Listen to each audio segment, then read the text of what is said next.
वज़ाइफ के लिए वज़ाइफ़ुस्सालिहीन ऑफिशियल को सब्सक्राइब करें। वज़ाइफ़ुस्सालिहीन ऑफिशियल।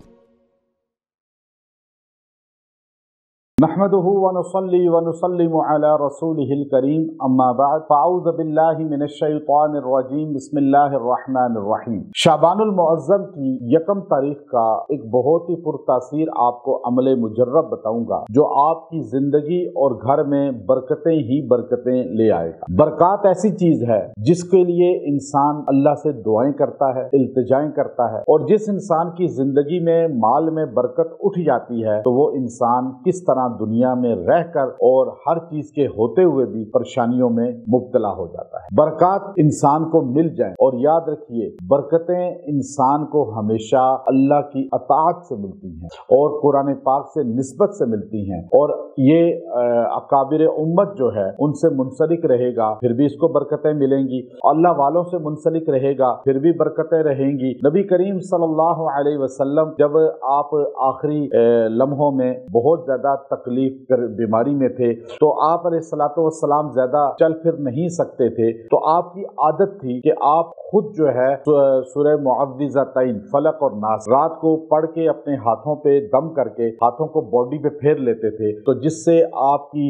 जिस्म से जो है आप फरमाते थे कि जो इंसान ये अमल करेगा उससे बीमारियां परेशानियां हर चीज खत्म हो जाएंगी। तो सैयदा आयशा रज़ी अल्लाह ताला अन्हा जो उम्मुल मुमिनीन है, मोमिनों की माँ है, वो फरमाती हैं कि जब आप अलैहिस्सलातु वस्सलाम खुद नहीं ऐसा कर पा रहे थे तो मैंने आप सल्लल्लाहु अलैहि वसल्लम के हाथों पे सूरह मुअव्विज़तैन पढ़ी और पढ़ के जो है फूंकी और आप सल्लल्लाहु अलैहि वसल्लम के हाथों को आपकी बॉडी पे फेर दिया। इस तरह मैंने इसलिए किया कि मैं अपने हाथों पे भी दम करके फेर सकती थी, लेकिन मैंने कहा नबी करीम सल्लल्लाहु अलैहि वसल्लम की बॉडी है जो पाक है और बहुत ज्यादा अफजल है कायनात में, अल्लाह के बाद ये जिस्म सबसे अफजल है, अल्लाह की जात के बाद सबसे अफजल जात हैं ये, तो मैंने कहा आपके हाथों की बरकत होनी चाहिए ताकि बरकत में आपके हाथ सबसे अफजल हैं। तो इसलिए याद रखें बरकत हासिल करना कि आपका माल थोड़ा सा है तो बरकत हो जाए, आपकी तनहा थोड़ी है बरकत हो जाए, इनकम बहुत कम है, घर में खवातीन देखती हैं कि खामद की तनहा बहुत कम आती है, गुजारा नहीं होता, वो ये अमल करें, इंशाअल्लाह बरकतें ही बरकतें आएंगी।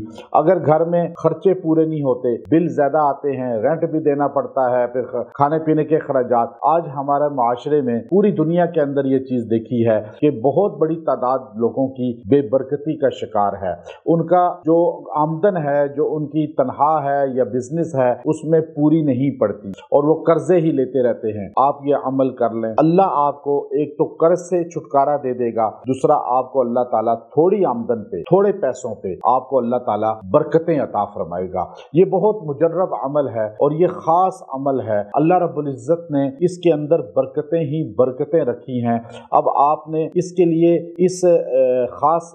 दिन के अंदर बैठकर यकसुई के साथ, तवज्जो के साथ, रात में पढ़ें या दिन में पढ़ें, आपने सूरह रहमान इसकी लास्ट आयत, बिल्कुल आखिरी आयत है, तबारकस्मु रब्बिका ज़िल जलाली वल इकराम, ये 313 मरतबा पढ़ना है, 313 मरतबा, ये 313 टाइम आप इसको पढ़ें और आप पढ़ के इसको दुआ करें और अल्लाह ताला से मांगें, अल्लाह ताला आपको बरकतें अता फरमाएगा और इसके बाद आपके घर में इंशाअल्लाह बरकतें ही बरकतें रहेंगी, कम पैसों में बरकतें आएंगी इंशाअल्लाह, और आपको नजर आएगा अल्लाह ने कितनी बरकत अता फरमाई हैं। व आखिरु दावाना अनिल हम्दुलिल्लाहि रब्बिल आलमीन।